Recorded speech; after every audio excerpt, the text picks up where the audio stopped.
మీ ఎలాంటి వ్యాపార ప్రకటనలకైనా వెంటనే మా ఛానల్ సంప్రదించండి. అందరికీ నమస్కారం. ఈరోజు మన స్టూడియోలో ప్రముఖ ఆధ్యాత్మికవేత్త, జ్యోతిష్య వాస్తు పండితులు, లలితాదేవి ఉపాసకులు బ్రహ్మశ్రీ నానాజీ పట్నాయక్ గారు ఉన్నారు. గురువుగారితో మాట్లాడేద్దాం. నమస్కారం గురుగారు. శ్రీమాత్రే నమః. గురుగారు, అక్టోబర్ మాసం విశేషంగా మీనరాశి వాళ్ళకి ఏ విధంగా కలిసి రాబోతుంది? ప్రస్తుతం గ్రహస్థితి ఎలా ఉంది? వీళ్ళ టైం ఎలా నడుస్తుంది? ఎలాంటి జాగ్రత్తలు తీసుకోవాలి? తప్పకుండా అండి. లగ్నంలో శని వక్రగతి అయితే అలాగే నడుస్తుంటుంది వీళ్ళకి ఈ మాసంలో. అలాగే మీనం నుంచి, అంటే మీన రాశి అధిపతి ఈ నెల అక్టోబర్ మాసంలో 28వ తేదీ గురువు మారుతున్నాడు. అంటే మీనం నుంచి 4వ స్థానంలో ఉండే గురువు పంచమంలోకి వస్తున్నాడు.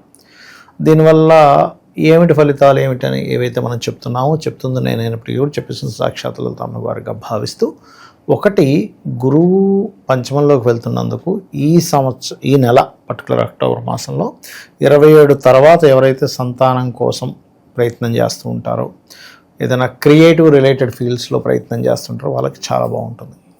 అలాగే ఎలాగో లగ్నంలో శనుండి మీనం వారికి వక్రించాడు. ఇది కొంచెం విదేశీ యోగాలను ఇస్తుంది, అందులో ఎటువంటి సందేహం లేదు. అయితే ఈ నెల మారే గ్రహాలు ఏమిటి, అసలు ఎక్కడే ఉన్నాయని చెప్పి చూసుకున్నట్లయితే మనకి గురువు మారుతున్నాడని చెప్పుకున్నాము. అదేవిధంగా సింహంలో ఉన్నటువంటి శుక్రకేతువుల్లో శుక్రుడు 9వ తేదీ మారుతున్నాడు. కన్యారాశిలోకి నీచ పొందుతున్నాడు శుక్రుడు. ఓకే. అలాగే కన్యారాశిలో ఉన్నటువంటి రవి 17వ తేదీ తులారాశిలోకి మారడము. మనకి ఈ యొక్క కుజుడు పర్టికులర్గా 27వ తేదీ వరకు ఉంటాడండి అక్కడ. 27 తర్వాత ఆయన మారుతున్నాడు అక్కడ నుంచి ఆల్మోస్ట్. సో 18వ తేదీ దాదాపుగా కుజుడు కూడా తులారాశి నుంచి పక్కకి వెళ్తున్నాడు. అయితే ఈ 18ని వెళ్ళే ముందు మనకు 3వ తేదీ బుధుడు ఎప్పుడైతే చేరుతున్నాడో తులలో బుధ కుజుల యొక్క సంబంధం ఏర్పడింది. సో ఇవన్నీ మనం చూసుకుంటే ఫస్ట్ ఆఫ్ ఆల్ వీళ్ళకి ఫైనాన్షియల్గా ఎలా ఉంటుంది అనే విషయాన్ని కనుక మనం చూసుకుంటే కొంతవరకు విదేశీ ధనయోగం, విదేశీ సంపాదన యోగం ఎక్కువగా ఉంటుందండి వీళ్ళకి. బికాజ్ ఆఫ్ సప్తమాధిపతి ధనాధిపతి కలయిక కదా అష్టమంలో. అయితే అష్టమంలో ఎప్పుడైతే కుజుడు బుధుడు ఉంటారో, ఇది పర్టికులర్గా ఏంటంటే వాహనాల మీద వెళ్ళేటప్పుడు స్లోగా వెళ్ళాలి, అది కూడా ముఖ్యంగా 18వ తేదీ వరకు అనేటువంటి చాలా స్పష్టంగా చూపిస్తుంది ఇక్కడ. ఈ విషయాల్లో జాగ్రత్తగా ఉండాలి. ఇక ప్రేమ వ్యవహారాలు, సంతానం కోసం చేసే ప్రయత్నము, సంతాన అభివృద్ధి, ఇవన్నీ మాత్రం బ్రహ్మాండంగా ఉంటాయి, దానికి ఏం ప్రాబ్లం లేదు. అలాగే ఉద్యోగం కోసం ఉన్న ప్రదేశం కాకుండా వేరే ప్రాంతాలకు వెళ్ళవలసిన పరిస్థితి వీళ్ళకుంది. లగ్నంలో శని వక్రించి ఉన్నాడు కదా, అందుకని. ఇక సప్తమంలో రవి బుధుడు ఇద్దరు కూడా చూసుకుంటే 3వ తేదీయే బుధుడు మారిపోతున్నాడు.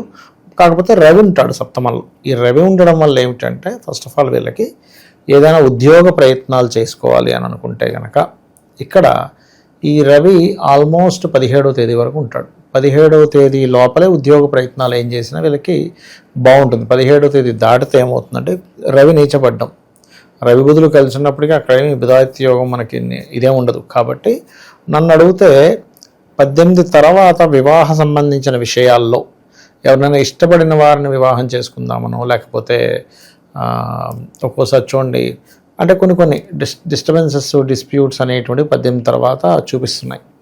బికాజ్ ఆఫ్ రవి కాస్త పక్కకి వెళ్తున్నాడు కదా, అందుకని అదొకటి చూసుకోవాలి. ఏదేమైనా ఈ నెలలో వీళ్ళు మొత్తం జాగ్రత్త తీసుకోవాల్సింది వాహనం మీద వెళ్ళేటప్పుడు పర్టికులర్గా జాగ్రత్తలు తీసుకోవాలి.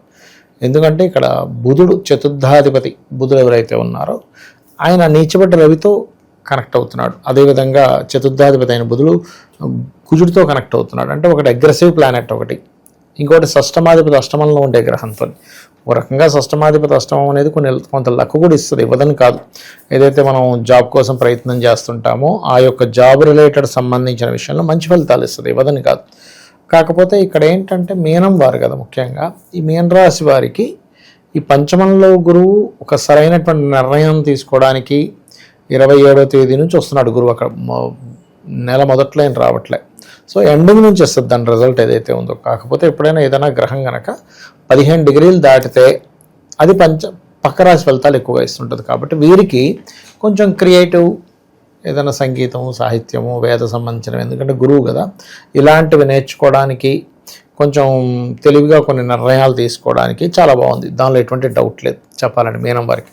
కాకపోతే ఎప్పుడైతే రాహు 12లో ఉంటూ లగ్నంలో ఉన్న శని వక్రించాడో ఇది చూపించే రిజల్ట్ ఏమిటంటే మీరు ఏదైనా ఇన్వెస్ట్మెంట్ చేసేటప్పుడు షార్ట్ టర్మ్ ఇన్వెస్ట్మెంట్స్ ఏమీ చేయకుండా లాంగ్ టర్మ్ ఇన్వెస్ట్మెంట్స్ కనుక చేసినట్లయితే వీళ్ళకి ఏదైనా కొంత లాభం ఉంటుంది. అలా కాకుండా 2 నెలల్లో డబ్బులు రావాలి అని కనుక ఎక్స్పెక్ట్ చేసినట్లయితే అది సరైనటువంటి రిజల్ట్ ఇవ్వదు. అనవసరంగా బాధపడ్డం తప్పితే ఏం లేదు అక్కడ.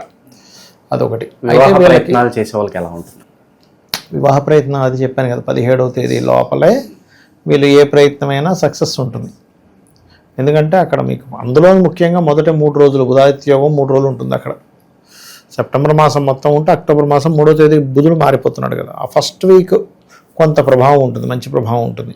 కానీ తర్వాత పరిస్థితి ఏమిటి అంటే నీచపడుతున్నాడు శుక్రుడు. అక్కడికి వచ్చి 9వ తేదీ నుంచి శుక్రుడు నీచపడుతున్నాడు. కాబట్టి ఫస్ట్ వీక్లోనే ఏమేం చేసుకోండి. కానీ 9వ తేదీ వస్తే నీచబడ్డ శుక్రుడు, అది కూడా అష్టమాధిపతి. ఆ అష్టమాధిపతి స్వరూపం కూడా ఎలా ఉంది, కుజుడు యొక్క ఎనర్జీస్తో అష్టమాధిపతి వచ్చి అక్కడ ఉంటున్నాడు. కాబట్టి చేసుకున్న తర్వాత అనవసరమైన గొడవలు. ఎందుకంటే ఎప్పుడైనా మనకి సప్తమంలో గోచారంలో ఏ గ్రహం ఉంది ఈజ్ మోస్ట్ ఇంపార్టెంట్. ఆ గ్రహం ఉన్న దాన్ని బట్టి గోచారంలో మనకు వచ్చేవాళ్ళు, అది పార్ట్నర్స్ కానివ్వండి, వివాహ సంబంధించినవి కానివ్వండి, స్త్రీకైనా పురుషుడికైనా అటువంటి క్యారెక్టర్స్, అటువంటి సంబంధం ఇబ్బంది పడే వాళ్ళు వస్తారు. కాబట్టి నేను చెప్పేది ఒకటి, ఏదైనా సెట్ చేసుకుంటే ఫస్ట్ వీక్లో సెట్ చేసుకోండి. లేదు అనుకుంటే ఆ నెలంతా వదిలేసి నెక్స్ట్ మంత్లోకి వెళ్ళడం ఉత్తమం. ఏది వివాహం కానివ్వండి, పార్ట్నర్షిప్స్ కానివ్వండి, ఇవి ప్రధానంగా తీసుకోవాల్సినటువంటి జాగ్రత్తలు చెప్పాలంటే. అది శత్రువుల పరిస్థితి గురుగారు, శత్రువుల నుంచి ఇబ్బంది ఎంతవరకు ఉందంట? కనబడని శత్రువులు ఉంటారు. ఎందుకంటే రుణ రోగ శత్రుస్థానం అనేది 6వ స్థానానికి వచ్చింది. సో 6వ స్థానము సహజంగానే ఎవరికైనా 6వ స్థానం పూర్వజన్మ కృతం, అంటే పూర్వజన్మ స్థానం అని చెప్తారు. పూర్వజన్మ కృతం పాపం వ్యాధి రూపేణ వర్తితే అంటారు. 6లో రుణరోగ శత్రువులు ఉంటారు. కాబట్టి కనబడని శత్రువులు, ఏదైనా హెల్త్ ఇష్యూ వచ్చినా అది ఐడెంటిఫై కానటువంటి హెల్త్ ఇష్యూస్. కేతువు కదా చిత్ర విచిత్ర గ్రహం. ఓకే, రుణాలు ఏమైనా వచ్చినా కానీ చిత్ర విచిత్రంగా రుణం చేయడం, అసలు ఇప్పుడు ఎందుకు అప్పు చేస్తున్నావు అని అడుగుతారు, ఏదో తీసేసుకుంటున్నానులే అంటారు. అలాగ కొంత రుణరోగ శత్రువుల విషయంలో కొంత జాగ్రత్త తీసుకోవాలి. ఈ దోషం పోవాలి అంటే వీళ్ళు ఎక్కువగా లగ్నంలో శని ఉన్నాడుగా, మందుడు అంటే కొన్ని బద్దకించడం వల్ల తీసుకునే నిర్ణయాలు వస్తుంటాయి. కాబట్టి నువ్వులు దానంగా ఇవ్వడము, ఉలవలు దానంగా ఇవ్వడము, రాహువు కేతువు శని 3 గ్రహాల దగ్గర దీపారాధన చేయడము, దత్తాత్రేయుడు లేదా రాజరాజేశ్వరి అమ్మవారి యొక్క ఆరాధన చేయడము, ఇవి ఎక్కువగా చేస్తుండాలి చెప్పాలంటే. ఏళ్ళనాటి శని ప్రభావం అంతగా చూపించదంటారా? పర్వాలేదు, ఊపిరి పీల్చుకోవచ్చు అంటారా? నన్ను అడుగుతా అంటే ఏళ్ళనాటి శని పెద్ద భూతంలా చేసి చూపిస్తారు. ఏళ్ళనాటి శని ఒకటి, కాల్సప యోగం ఒకటి, కుజదోషాలు ఒకటి పెద్ద భూతంలా చూపిస్తారు. కానీ శాస్త్రాలలో ఎక్కడా కూడా ఏళ్ళనాటి శని ఉన్నప్పుడు ఎందుకు పనికి రాకుండా పోతాడు మనిషిని ఏం లేదండి అసలు. ఎందుకంటే నేను చాలా కొన్ని వందల ఉదాహరణ జాతకాలు చూపిస్తాను. ఏళ్ళనాటి శనిలో సీఎంలు, పిఎంలు, రిచెస్ట్ పర్సన్స్ అయిన వాళ్ళని కూడా నేను చూపిస్తాను. ఎంతసేపు మనం ఇప్పుడు వాళ్ళ ఏళ్ళనాటి శని లేనివాడు కూడా బాధపడుతున్నాడుగా. ఏమిటి అంటే బికాజ్ ఆఫ్ వాళ్ళ కర్మ, వాళ్ళ మహాదశ. బట్ నేను ఒకటే చెప్తా, ఏళ్ళనాటి శని ఉంది, ఏం భయపడకండి, చక్కగా మీరు ఎక్కువ శ్రమించండి. శ్రమకారకుడు అంటారు ఏళ్ళనాటి శనిని. శ్రమకారకుడు, శ్రామికులకు కారకుడు, కర్మకారకుడు. సో మీరు ఎప్పుడు ఆ పనిలో ఉంటే మిమ్మల్ని ఎక్స్ట్రాగా అతనైనా శ్రమింపజేయడు. మనం బద్దకించి నిద్రపోతున్నాం అనుకోండి, ఇప్పుడు శ్రమను ఇవ్వాలిగా. నా డ్యూటీ ఏంటి, శ్రమ ఇవ్వాలి. ఇప్పుడు అంటే ఎలా అంటే ఇప్పుడు చలికాలం ఉంది, చలి యొక్క స్వభావం ఏంటి, చలినివ్వాలి.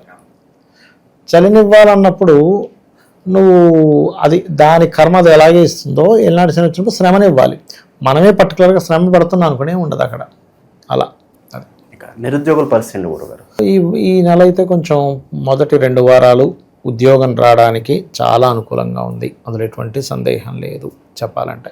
ఎందుకంటే ఇక్కడ దశమాధిపతి ఉచ్చ చెందుతున్నాడు ఈ మంత్ ఎండింగ్ లోపల 27వ తేదీ నుంచి కర్కాటకంలోకి వెళ్తున్నాడు. సో కర్కాటక మనకి ఎప్పుడైతే మిథునంలో ఆయన 15 డిగ్రీలు దాటాడో, ఇది ఉచ్చస్థానం వైపు ప్రయాణం కాబట్టి మీనం వారికి ఉద్యోగ సంబంధించిన విషయంలో బాగుందని చెప్పుకోవాలి. కాకపోతే ఇక్కడ మనం లగ్నం ఏమి ఇండికేట్ చేస్తుందనేది చూడాలి. లగ్నం శని వక్రగతితో ఉన్నప్పుడు ఏం చేస్తుంది, కర్మకారకుడు నువ్వు ఇక్కడ ఉండకు, వేరే ప్రాంతానికి వెళ్తే నీ లైఫ్ బాగుంటుందని సూచిస్తుంది గోచారం. సో అందుకని ఏంటంటే వాళ్ళు ఉన్న ప్లేస్లో కాకుండా ఇతర ప్రదేశాల్లో కనుక ప్రయత్నం చేసినట్లయితే 100% వీరికి ఉద్యోగ సంబంధించిన విషయంలో బాగుంటుంది. ఎవరైనా ఉద్యోగం కోసం బాధపడుతున్నారు, సింపుల్గా ఏం లేదు, ఓం మాణిక్య మకుటాకార జానుద్వయ విరాజితాయ నమః. గోవులకి చక్కగా 4-5 ఉండలలాగా బెల్లం తయారు చేసి పెట్టినట్లయితే ఆ యొక్క దోషం కూడా తగ్గుతుంది. అంటే లగ్నంలో శని ఉన్నాడుగా ఇప్పుడు మీనం వారికి. అట్లా ఇంకా విశేషంగా చాలా మనకి పండుగలు ఉన్నాయి అక్టోబర్ మాసంలో, వీటిని వినియోగించుకుంటూ ఎలాంటి పరిహారాలు చేసుకుంటే బాగుంటుంది? మీనం వారు దుర్గాదేవిది 2వ తేదీ దశమ వస్తుంది కాబట్టి తెల్లటి పుష్పాలతో లేకపోతే పాలతో అమ్మవారికి అభిషేకం చేసినట్లయితే మంచి ఫలితాలు ఉంటాయి. ఇదొకటి. ఇక రెండో విషయం ఏంటంటే ఈ మనకి 2వ తేదీ దసరా వస్తే తర్వాత దీపావళి పండుగ కూడా మనకు వస్తుంది. సో దీపావళి పండగ నాడు ఈ యొక్క రాశి వారు ప్రత్యేకంగా అమ్మవారికి తీపి పదార్థం పాయసాన్న ప్రియ అంటూ ఉంటారు. తీపి పదార్థాన్ని నైవేద్యంగా పెట్టడము చాలా మంచి ఫలితాలు ఇస్తుంది. అలాగే తెల్లటి పుష్పాలతో లక్ష్మీ అష్టోత్తరం చేసుకున్నట్లయితే కూడా వీళ్ళకి మంచి ఫలితాలు ఉంటాయి. మీనరాశి వాళ్ళకి ఓవరాల్గా ఈ అక్టోబర్ మాసం ఏ విధంగా ఉండబోతుంది, ఎలాంటి జాగ్రత్తలు తీసుకోవాలి, చాలా బాగా వివరించారు. ధన్యవాదాలు. శ్రీమాత్రే నమః.